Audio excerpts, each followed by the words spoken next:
एक और भारतीय हसीना हरनाज कौर मिस यूनिवर्स मुंतखब। हरनाज कौर तीसरी भारतीय हसीना हैं जो मिस यूनिवर्स मुंतखब हुई। इस साल दुनिया भर की 80 ममालिक की हसीनाएं मैदान में आईं। भारत सबसे ज्यादा 6 बार मिस वर्ल्ड का टाइटल भी जीत चुका है और मुझे इंडिया इस मामले में बहुत आगे जाता नजर आ रहा है, क्योंकि इसमें ये भी है कि जो इंडिया है वो टैलेंट को बहुत ज़्यादा प्रमोट करता है। We are very inspired from India and I really love from India from my heart. Bharat जो है वुमेन एम्पावरमेंट पे बहुत ज़्यादा काम कर रहा है, जैसे कि ये चीज़ हमारे मुल्क में इतनी नहीं होती।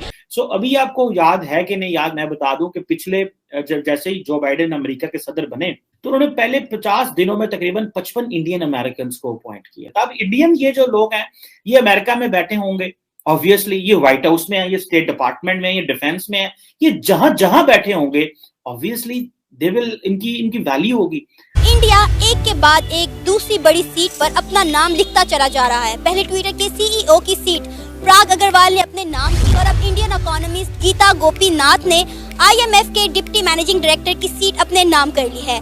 क्या रीजन है कि हमें हर ओहदे में आगे बढ़ते इंडियन ही सिर्फ क्यों नजर आ रहे हैं? गल्फ कंट्री में रहता हूँ, मैं जॉब उधर करता हूँ, दूर ना जाए। हमारी कंपनी में भी यही है कि जितने बड़ी बड़ी पोस्ट है उन्हीं की हैं और सिर्फ और सिर्फ तालीम। हम लोगों में तालीम में कमी है।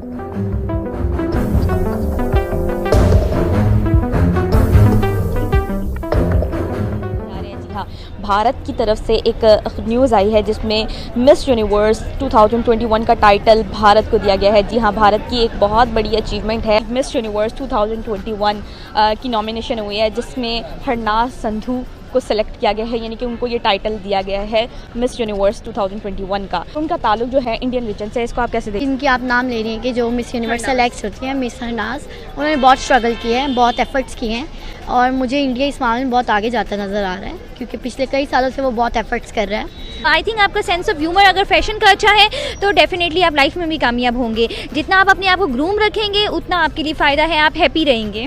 इसमें ये भी है कि जो इंडिया है वो टैलेंट को बहुत ज़्यादा प्रमोट करता है और ये बहुत अच्छी बात है। इंडिया में आप देख सकते हैं इतने ज़्यादा न्यू फेसेस आते हैं, यंगस्टर आते हैं और आज आप देख सकते हैं वो कहाँ कहाँ किस किस मुकाम पे हैं। We are very inspired from India and I really love from India from my heart. Ma'am, आप क्या कहना चाहेंगी? अप्रिशिएट करती हैं?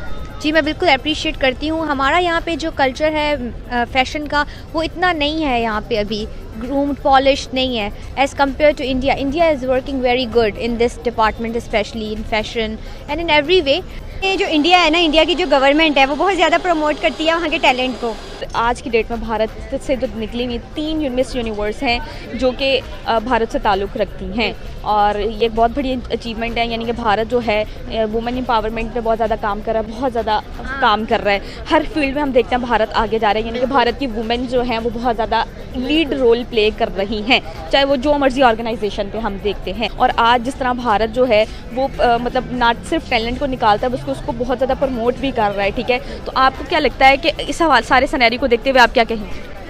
आई थिंक मेरा ख्याल है वुमेन्स को ये राइट्स देने चाहिए, उनको भी जीने का प्रॉपर हक है, बिल्कुल इसी तरह जिस तरह लड़कों को है। वो अपनी वुमेन्स को जो है वो बहुत राइट्स देते हैं, तो पाकिस्तान को भी देना चाहिए। यानी कि इंडिया में वुमेन्स को उनके राइट दिए जाते हैं, दैट्स वाई इस तरह के टैलेंट सामने आता है। बिल्कुल ऐसा ही है, ऐसा ही है। अभी हाल ही में जो अमेरिका के सदर हैं जो बाइडेन, उन्होंने एक इंडियन अमेरिकन गौतम राघवान को एक बड़ी की पोजीशन पे as a head of the White House office of the presidential personal appoint किया है। अभी आपको याद है कि नहीं याद, मैं बता दूं कि पिछले जैसे ही जो बाइडेन अमेरिका के सदर बने तो उन्होंने पहले 50 दिनों में तकरीबन 55 इंडियन अमेरिकन को अपॉइंट किया। ये चीज मैं as a student of politics समझ रहा हूं कि how come this would be helpful for promoting Indian policies in America and not just in America and then the rest of the world. दूसरी चीज ये है कि अभी रिसेंटली इंडियन अमेरिकन ही है गीता गोपीनाथ, जो कि जिनको चीफ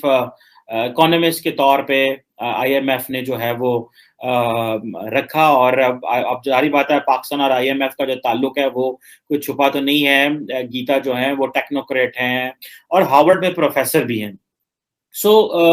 अब और अगर इनको देखा जाए तो ये गई तो ऑब्वियसली इंडिया से थी, ये इंडिया के जो केरला के चीफ मिनिस्टर उनकी एडवाइजर रही।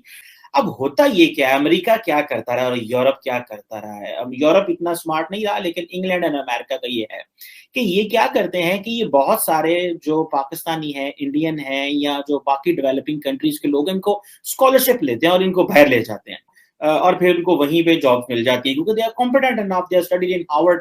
तो वो जो लोग वहाँ की कंपनीज होती हैं, why will they not like to have a person with a background from India और वो हार्वर्ड से पढ़ा हो, तो उसको क्यों ना जॉब देंगी वो? भाई उनको पता है कि इनको स्कॉलरशिप दिया गया था, तो इनको इसीलिए काम इनको इस्तेमाल किया जाए। जिस तरह भी रिसेंटली ट्विटर का जो लड़का हेड लगा है, he was also an Indian. अब इंडियन ये जो लोग हैं ये अमेरिका में बैठे होंगे, ऑब्वियसली ये व्हाइट हाउस में है, ये स्टेट डिपार्टमेंट में है, ये डिफेंस में है, ये जहां जहां बैठे होंगे ऑब्वियसली दे विल इनकी वैल्यू होगी।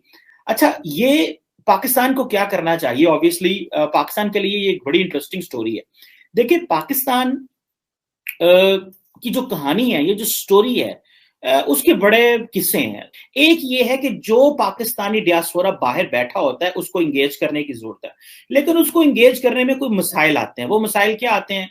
जो बहुत सारे लड़के लड़कियां पाकिस्तान से यूरोप, अमेरिका, इंग्लैंड चले जाते हैं, वो वहां पे बैठ के जो पाकिस्तान के बारे में जो व्यू रखते हैं वो कोई उस तरह का व्यू नहीं होता जो वो व्यू जब पाकिस्तान में रखते थे तो वो रखते थे।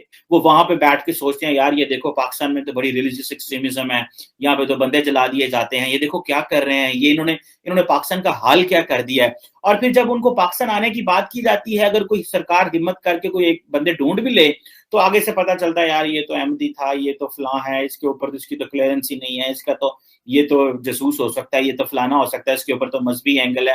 इंडिया एक के बाद एक दूसरी बड़ी सीट पर अपना नाम लिखता चला जा रहा है। पहले ट्विटर के सीईओ की सीट प्राग अग्रवाल ने अपने नाम की और अब इंडियन इकोनॉमिस्ट गीता गोपीनाथ ने IMF के डिप्टी मैनेजिंग डायरेक्टर की सीट अपने नाम कर ली है। एक ऐसी क्या वजह है कि तमाम इंटरनेशनल कंपनीज के CEOs इंडियन हैं और बड़े बड़े ओहदों पर भी इंडियन ही फाइज हैं? क्या रीजन है कि हमें हर ओहदे में आगे बढ़ते इंडियन ही सिर्फ क्यों नजर आ रहे हैं? ये उनकी अपनी एबिलिटी है और इसके अलावा उनकी गवर्नमेंट्स जो गुजरी हैं उन्होंने सोर्सेज अपने यूज़ किए हैं और उन्होंने उन कंपनीज़ को जो अपने मुल्क में इन्वेस्ट करने का चांस दिया है, उन्होंने इन्वेस्ट किया। वो IT में हमसे बहुत आगे निकल चुके हैं। हमारी गवर्नमेंट्स जो पीछे गुजर चुकी है, मेरा नहीं ख्याल किसी ने ध्यान दिया हो इस साइड पे कि हम IT में कहाँ पे खड़े हुए हैं, साइंस में कहाँ पे खड़े हुए हैं। तो आज भी अगर कोई इनोवेशन की बात करता है तो हमारे मुल्क में मसला बन जाता है कि ये क्यों इस तरह की बातें कर रहे हैं। तालीम के शोबे में वो हमसे आगे हैं और यही वजह है कि अच्छी पोस्ट, सब बड़ी बड़ी जॉब्स जो भी उन्हीं को मिलती हैं। मैं फ़ॉरेन में रहता हूँ और मैं गल्फ़ कंट्री में रहता हूँ, मैं जॉब उधर करता हूँ। दूर ना जाए, हमारी कंपनी में भी यही है कि जितने बड़ी बड़ी पोस्ट है उन्हीं की हैं और सिर्फ और सिर्फ तालीम।